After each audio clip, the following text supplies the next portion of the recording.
አቡነ አረጋዊ ንእግዚአብሔር ዝመርሕሉ ስፍራ ብስሞም ጽውዕሉ ደብሪ ንምድላይ ነዊሕ ተጓዕዙ። እዚ ኸዓ ሓንቲ ኣዝያ ንእሽተይ ቁራስ እንጀራ ኣብ ኢዶም ነበረቶም እሞ ኣብ ዝኸድዎ ስፍራ ጸሎት ገይሮም ይቆርስዋ ነበሩ። እንሆ ኸዓ እግዚአብሔር ነዛ ቁራስ እዚኣ ኣበርኪቱ ኣብ ዝሃበኒ ቦታ ኣብኣ ክኸውን ንኣምላኸይ ከኣክልምኔ ዝብል ሓሳብ ሒዞም ተጓዕዙ። ኣብ ብዙሕ ቦታን ጎቦታትን በጽሑ። እንተኾነ ግን ከምቲ ዝበልዎ ኣይኮነሎምን። ኣብ መወዳእታ ናብዚ ሕጂ ብስሞም ተደኪኑ ዘሎ ገዳም ቅድሚ ምድያቦም ኣብ እግሪ እቲ ጎቦ ኣብ ሓንቲ ሓረግ ኮይኖም ጸሎት ገበሩ። እንሆ እቲ ሓያል ናይ ምሕረት መልኣኽ ዝኾነ ቅዱስ ሚካኤል ናብ ኣቡነ አረጋዊ መጸሞ ኣንታ ናይ እግዚአብሔር ኣገልጋሊ ዝኾንከ አረጋዊ እንሆ ካብ ምድራዊ መንግስቲ ሰማያዊ መንግስቲ ስለ ዝመረጽካ ደስ ይበልካ፣ ዓብ ክብሪ ተዳልዩልካ ኣሎ።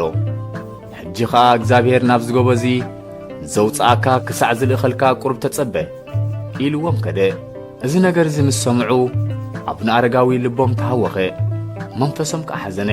ከምዚ ኸዓ በሉ፣ ኣነ ነፊረ ከይድይብ ከም ንስሪ መንገብገባይ ተዓደልኩን፣ ከም ቅዱሳን ሐዋርያት ብደመና ተጻዒነ ከይከይድ ከዓ በቕዓት የብለይን እናበሉ ኣምሪሮም ኣልቀሱ። ምኽንያቱ ኣብቲ ሰብ ዘይኣትዎን ዘይድይቦን እምባ ክድይቡ ኩቱር ዝኾነ ድልየትን ባህግን ነይርዎም። በዓል ሙሉእን ሰፊሕን ትዕግስቲ ዝኾነ እግዚአብሔር ግና ብርታዕኦምን ተጻዋርነቶም ንምምርማር ቀልጢፉ ኣይደየቦምን።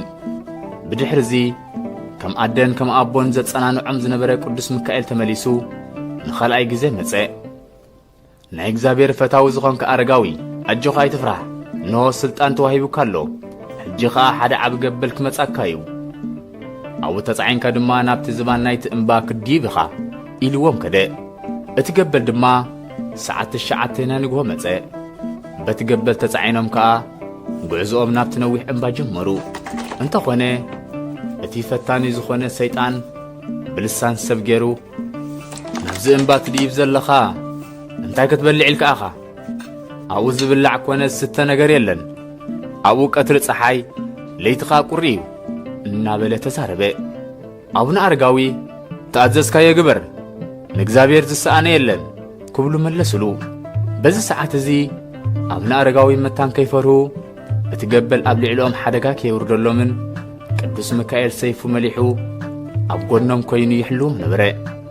ረድኡ ኣቡነ ማትያስን ካልኦት 9 ሰዓብቱን ኣቡነ አረጋዊ ብገበል ተጻዒኖም ክድይቡ ምስ ረኣይዎም ኣዝዮም ተደነቑ። ዕለት 12 ጥቅምቲ ኣቡነ አረጋዊ ኣብ ዝባን እዚ ደብሪ ምስ በጽሑ 3 ግዜ ሃሌሉያ ለኣብ፣ ሃሌሉያ ለወልድ፣ ሃሌሉያ ለመንፈስ ቅዱስ እናበሉ ኣመስገኑ።